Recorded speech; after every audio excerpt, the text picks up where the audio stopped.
বক্তব্যটা সুন্দর। এই বক্তব্যে 2 কোটি ভোট বাড়ছে জামাত ইসলামের। জামায়াতের সেই প্রার্থী এবার বললেন, বিড়িতে সুকটানের বক্তব্যে দলের ভোট বেড়েছে 2 কোটি। বিড়িতে সুকটানের মধ্যেও দাঁড়িপাল্লার দাওয়াত দিলে আল্লাহ মাফ করে দিতে পারে বলে মন্তব্য করে সমালোচিত ঝালকাঠি 1 আসনের জামায়াত ইসলামী প্রার্থী ডক্টর ফয়জুল হক এবার বললেন, ওই বক্তব্যে দলের ভোট পেরেছে 2 কোটি। বুধবার বিকেলে ঝালকাঠির কাঠালিয়া উপজেলা জামায়াত ইসলামীর কার্যালয়ে জাতীয় নাগরিক পার্টির যুগ্ম মুখ্য সংগঠক ডক্টর মাহমুদা মিতুর সংবর্ধনা অনুষ্ঠানে তিনি একথা বলেন। ফয়জুল হক বলেন, আমার একটা বক্তব্য নিয়ে অনেকে সমালোচনা করছে, কিন্তু ওই বক্তব্য দেয়ায় জামায়াতের 2 কোটি ভোট পেরেছে।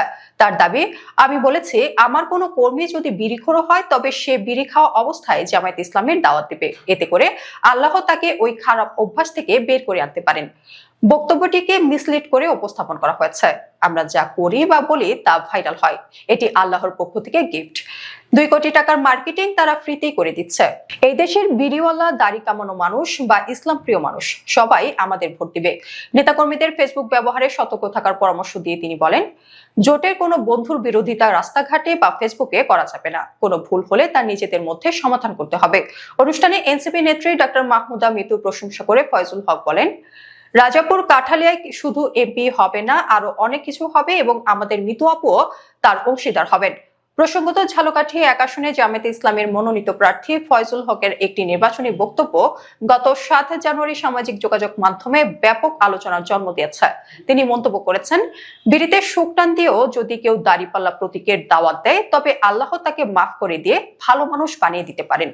গত 7 জানুয়ারি বুধবার রাতে ঝালকাঠির রাজাপুরে এক নির্বাচনী উঠান বৈঠকে ডক্টর ফয়জুল হক এই বিতর্কিত মন্তব্য করেন। তার নিজস্ব ফেসবুক পেজ থেকে প্রচারিত লাইভ ভিডিওটি বৃহস্পতিবার রাতে ভাইরাল হয়। বক্তব্যে ফয়জুল হক বলেন, বিড়ি যে দোকান থেকে খাবেন সেখানে গিয়ে বিড়ি ধরিয়ে একটা সুকটান দিয়ে বলবেন, দেশের অবস্থা দেখেছো, দাড়িপাল্লা ছাড়া তো আর মানুষ দেখি না। এমনও হতে পারে আমার কোনো ভাই হয়তো ইবাদত করার সুযোগ পায় নাই, কিন্তু ওই সুকটান দেওয়া বিড়ির মধ্যেও যদি সে দাড়িপাল্লায় দাওয়াত দেয় এবং তা আল্লাহর দরবারে কবুল হয়ে যায় তবে আল্লাহ তাকে মাফ করে দিতে পারেন। তরুণদের মতামত নিয়ে বিএনপির ওয়েব অ্যাপ চালু পুরুষ ভোটারদের পরামর্শ দিয়ে তিনি বলেন, 5 টাকার চা খেয়ে 15 টাকার গল্প করবেন এবং সব জায়গায় দাড়িপাল্লার জয়জয়কার প্রচার করবেন। অন্যদিকে নারীদের উদ্দেশ্যে তিনি বলেন, বিকেলে গল্প করার সময় বা চুলের বেনি বাঁধার সময় অবশ্যই দাড়িপাল্লার কথা বলতে হবে। অন্তত 20 জন আত্মীয়কে ফোন দিয়ে ভোট চাইতে তিনি মা বোনদের অনুরোধ করেন।